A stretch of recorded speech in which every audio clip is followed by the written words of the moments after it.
जय शनिदेव।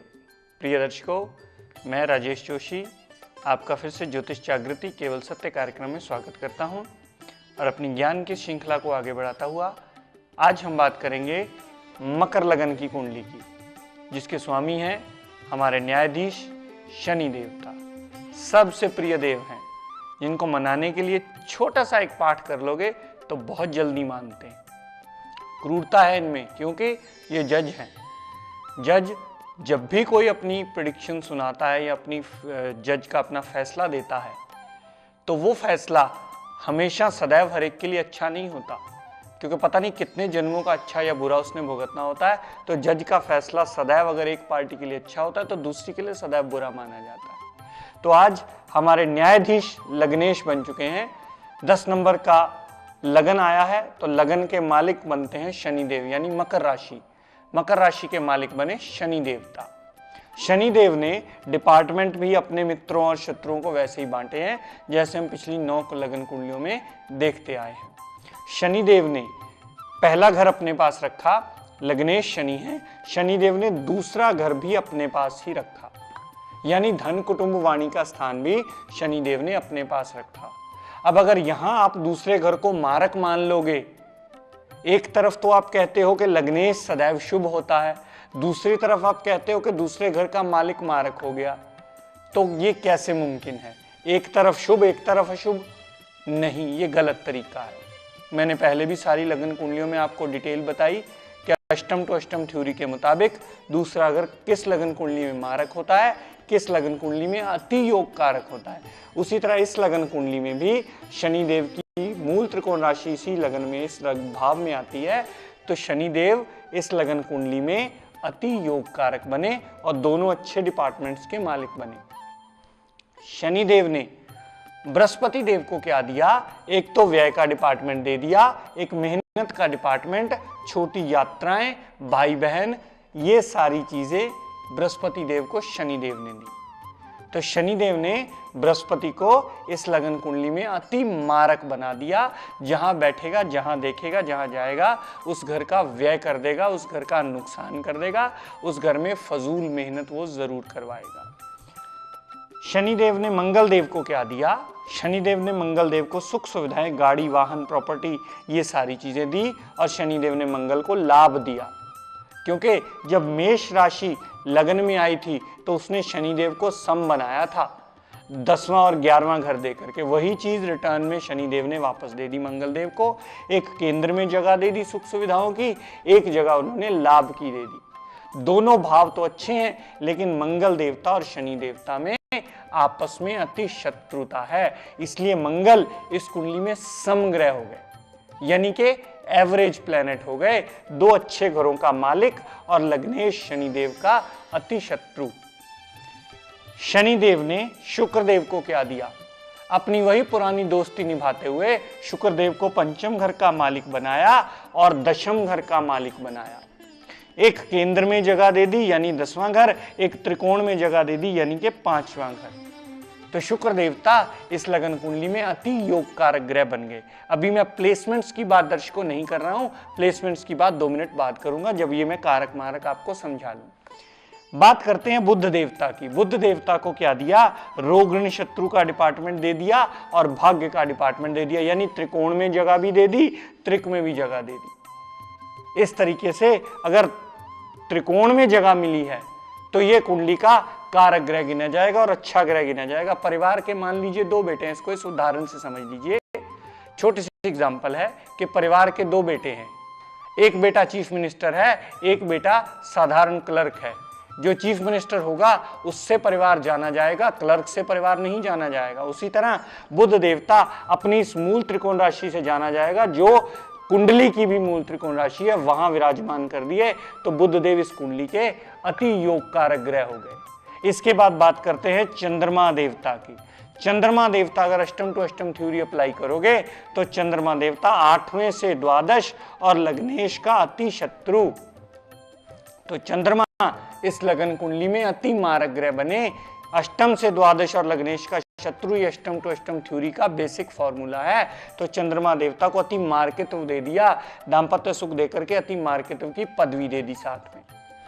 शनिदेव ने सूर्य देव को क्या दिया? कुंडली का सबसे बुरा घर, यानी कि अष्टम स्थान, ऑब्स्टेकल्स, टेंशन, डिप्रेशन, ससुराल, सीक्रेट नॉलेजेस, ये सारी चीजें उसने सूर्य देव को दे दी और कुंडली का सबसे बुरा ग्रह बना दिया। अब कहीं भी अगर इन तीनों में, बृहस्पति में, सूर्य में, बुध में विपरीत राज्यों की कंडीशन अप्लाई हुई तो ये त्रिक भी आपको अच्छा फल दे सकता है, त्रिक के स्वामी भी अच्छा फल दे सकते हैं।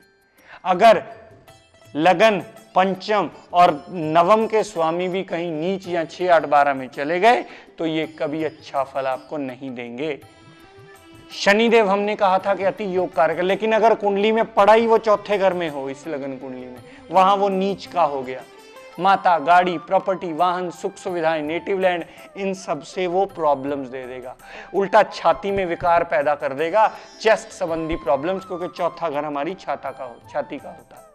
फीमेल्स की अगर हुआ तो ब्रेस्ट कैंसर होने का रिस्क बढ़ जाएगा, क्योंकि यहां से दृष्टि डाली रोग पे, यहां से कर्म पे, यहां से फिजिकल बॉडी पे, तीनों में नुकसान कर देगा।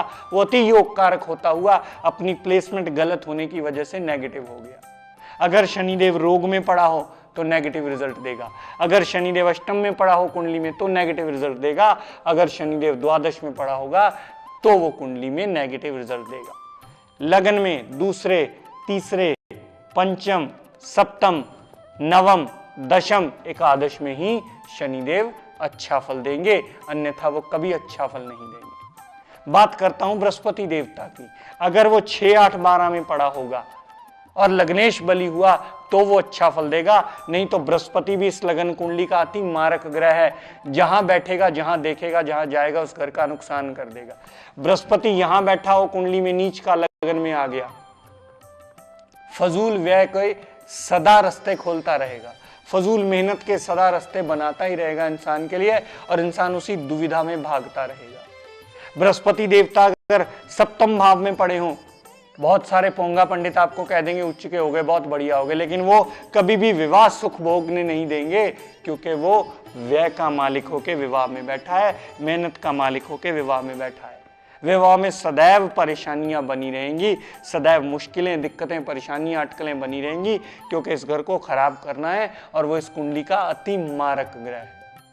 बृहस्पति देवता भाग्य में पड़े हो, पिता से प्रॉब्लम, यहां पड़े हो माता से प्रॉब्लम, यहां पड़े हो कामकाज से प्रॉब्लम, यहां पड़े हो खुद की प्रॉब्लम्स, यहां पड़े हो, अगर वो विपरीत राज्यों की कंडीशन में आ गए तो अच्छा फल देंगे, यहां भी विपरीत राज्यों की कंडीशन में आए तो अच्छा फल देंगे, अन्यथा बृहस्पति देवता कभी अच्छा फल नहीं देंगे। बात करता हूं मंगल देवता की। मंगल देवता लगन में ही पड़े हों, बहुत अच्छा हो गया। अच्छा क्यों हो गया? क्योंकि पर्सनैलिटी में ही उच्च के हो गए और अपनी सारी सुख सुविधाएं और लाभ उठा के हमने सर के ऊपर रख लिया। उच्च का बच्चा पैदा होते ही एक बहुत अच्छे कुटुंब में पैदा हुआ है, घर, गाड़ी, वाहन, मोबाइल, सुख सुविधाएं, हर फैसिलिटी उसको मिली हुई है, क्योंकि यहाँ उसने सुख सुविधाएं उच्च की कर ली और लाभ उच्च का कर लिया। माता से बड़ा प्रेम रहेगा, दाम्पत्य सुख के लिए भी अच्छा हो गया, अपनी ऑब्स्टेकल्स को अपनी मेहनत से वो रिमूव कर लेगा, क्योंकि अपने सुख सुविधाओं को उच्च का किया हुआ है, ये उसके लिए अच्छा योग बना देगा। मंगल देवता यहां पड़े हों, बंटाधार, कभी भी विवाह सुख को स्टेबल नहीं होने देगा, पत्नी से कभी बनने नहीं देगा, माता से भी कभी नहीं बनेगी, पत्नी से भी नहीं, और बड़े भाई से भी नहीं कभी बनने वाली, पैसे की भी सदा दिक्कत रहने वाली है, अच्छी से अच्छी सुख सुविधाएं भी वो भोगने नहीं देगा इंसान को। यहाँ से दृष्टि डाली कामकाज में, उसमें प्रॉब्लम्स, यहाँ से दृष्टि डाली लगन पे, खुद की पर्सनैलिटी में प्रॉब्लम्स, यहाँ से दृष्टि डाली 8वीं वाणी पे, वाणी संबंधी प्रॉब्लम्स। मंगल देवता 6, 8, 12 में चले गए तो सारी चीजें नुकसान में। जब उसकी दशा अंतरदशा चलेगी, अगर 6, 8, 12 में कहीं भी पड़ा है, फजूल का व्यय, फजूल की ऑब्स्टेकल, फजूल की टेंशन, फजूल के खर्चे, फजूल के झगड़े, फजूल की मुसीबतें गले पड़ती ही रहेंगी, इससे बंदा बाहर नहीं आ पाएगा। तो ग्रह की प्लेसमेंट डिसाइड करेगी वो कितना अच्छा या कितना बुरा हुआ। शुक्र देवता की बात करूं, शुक्र देवता नवम भाव में पड़े हों। अब यहां दर्शकों बात ध्यान से सुनना, त्रिकोण का मालिक त्रिकोण में पड़ा हो तो ये अच्छा नहीं होगा, क्योंकि यहां वो नीच का हो चुका है। औलाद संबंधी प्रॉब्लम्स, कामकाज संबंधी प्रॉब्लम्स, खुद के कर्म संबंधी प्रॉब्लम्स, कभी भी औलाद सुख मिलने वाला नहीं है, कभी भी प्रोफेशन जो है वो स्टेबल नहीं होने वाला, कभी भी कर्म गति में अच्छा ही नहीं करने वाला बंदा, क्योंकि कर्म को ही नीच का कर दिया, पिता के ऊपर सर पे रख दिया।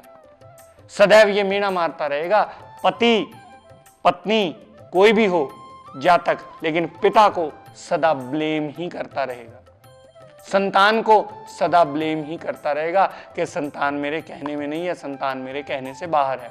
तो इसलिए शुक्र का यहां होना उसकी योग कारकता को नष्ट करके अति मारक ग्रह बना देगा, अति बुरा रिजल्ट देने वाला है शुक्र। इस बात को ध्यान से समझिएगा। अगर शुक्र देवता यहां पड़े हों तो भी बहुत अच्छा फल नहीं देंगे। क्यों? क्योंकि ये मेहनत के घर में उच्चका हुआ है, मेहनत का घर अच्छा कर देगा, मेहनत के लिए अच्छा कर दिया, हार्डवर्किंग बंदे को बना दिया, बुद्धि से भी, ब्रेन से भी, कर्म से भी वो हार्डवर्क ज्यादा करेगा, रिजल्ट बहुत अच्छे नहीं मिलने वाले, क्योंकि यही घर एक्टिवेट होगा। शुक्र देवता लगन में पड़े हों, बुद्धिमान हो जाएगा बंदा। बुद्धिमान होना इंसान के लिए बहुत जरूरी है, लेकिन बुद्धिमान होकर के कर्म जो है बुद्धि से जोड़ देगा, अपने दिमाग से काम करता होगा, जो भी काम करेगा अपने दिमाग से करता होगा। दिमाग से काम करने वाला, जैसे chartered accountant, jewellery designer, fashion designer, cosmetics designer, perfume designer, ऐसी चीजों से ज्ञान जुड़ा हुआ लेकर के वो काम करता होगा, ऐसी क्रिएटिविटी में होगा वो। शुक्र देवता यहां पड़े हों, अपने कारक भाव में पड़े हैं, अपने दिशा बली हो गए। कारक भाव उसका 7वां और 12वां होता है, यहां वो दिशा बली हो गए। दिशा बली होने का मतलब गाड़ी, वाहन, सुख सुविधाएं सारी लेकर के पैदा हुआ है, और कामकाज पे दृष्टि डाली, उसके लिए अच्छा हो गया, संतान के लिए अच्छा हो गया, संतान को भी आगे पूरी सुख सुविधाएं वो प्रोवाइड करवाएगा। शुक्र देवता 6, 8, 12 में चला जाए, सिर्फ नुकसान के अलावा वो कुछ नहीं देने वाले। तो ग्रहों की प्लेसमेंट हमें बताएगी। बुध देवता की बात करें, बुध देवता अगर यहां बैठे हों तो नीच के हो गए, पिता संबंधी भी प्रॉब्लम्स, शत्रु नौकरी संबंधी भी प्रॉब्लम्स, हाउस ऑफ कंपटीशन संबंधी भी प्रॉब्लम। बुध देवता यहां उन साइन के पड़े हों तो बंदा बहुत ज्ञानवान और सूझवान होता है, परमात्मा पर अटल आस्था रखने वाला होता है, परमात्मा को मानने वाला। लेकिन एक बात और याद रखिएगा, डिग्री वाइज उसमें कैपेबिलिटी जरूर होनी चाहिए। बेचारा 1-2 डिग्री का हुआ या 28-29 का हुआ तो कोई फल नहीं देने वाला, वो उसकी उतनी कैपेबिलिटी जरूर होनी चाहिए कि वो रिजल्ट देने के काबिल बने। बात करता हूं चंद्रमा देवता की। चंद्रमा देवता जहां मर्जी कुंडली में चला जाए, वो सिवा नुकसान के कभी कुछ नहीं देने वाले। क्यों? क्योंकि अति मारक ग्रह हैं इस कुंडली के। सूर्य देवता जहां मर्जी चले जाएं, चाहे नीच के हो जाए चाहे उच्च के भी हो जाएं, तो ऑब्स्टेकल्स को ही उच्च का करेंगे, यहां कभी वो अच्छा फल नहीं देने वाले। इस बात को ध्यान दे के नोट कीजिएगा। इस कुंडली के चंद्रमा, सूर्य और बृहस्पति अति मारक ग्रह हैं। सूर्य और बृहस्पति को कहीं विपरीत राज्यों की कंडीशन एप्लीकेबल हो सकती है, लेकिन चंद्रमा को वो भी नहीं होगी, वो सदैव सदा मारक ही रहेगा। तो प्रिय दर्शकों, आज आपने जाना कि मकर लगन की कुंडली में कैसे कैसे ग्रह कारक और मारक होते हैं, कैसे उनकी प्लेसमेंट उनको बुरा बना देती है, कैसे उनकी प्लेसमेंट हमें बाध्य कर देती है बुरा रिजल्ट देने के लिए। अपनी वाणी को यहीं विराम देता हूं और आज आपके लिए टिप ऑफ द डे देता हूं। आपने अक्सर सुना होगा, घर के जो बुजुर्ग होते हैं, घर की जो बुजुर्ग महिलाएं या बुजुर्ग पुरुष होते हैं, उनको अक्सर जॉइंट प्रॉब्लम्स आती हैं। जॉइंट प्रॉब्लम्स आने का सबसे बड़ा कारण होता है उनका एज फैक्टर। हमारी पूरी पृथ्वी पे परमात्मा ने एक ऐसी एंटीबायोटिक भेजी है जो बहुत अच्छा कार्य करती है। जैसे एग्जाम्पल सबसे बड़ी देता हूं, तुलसी की। हमारे हिंदू धर्म में इसको बहुत मान्यता प्राप्त है। हर घर में तुलसी होनी चाहिए। जिसके भी जोड़ों में दर्द रहता हो, अगर वो तुलसी का एक पत्ता रोज निर्णय खाली पेट सुबह निगल लेता है या चित के खा के उसके ऊपर पानी पी लेता है, तो उसकी प्रॉब्लम्स लॉन्ग रन में काफी रिलीफ में रहेंगी। यहीं विराम देता हुआ, इस बात को यहीं खत्म करता हुआ आप सबसे आज्ञा लेता हूं और आपके लिए, खुद के लिए, अपने परिवार के लिए, आपके परिवार के लिए और समस्त जीवात्मा के लिए शनिदेव की मंगल कामना करता हुआ ये प्रार्थना करता हूं कि हे शनिदेव, हम सब पर अपनी कृपा दृष्टि, अपनी दया दृष्टि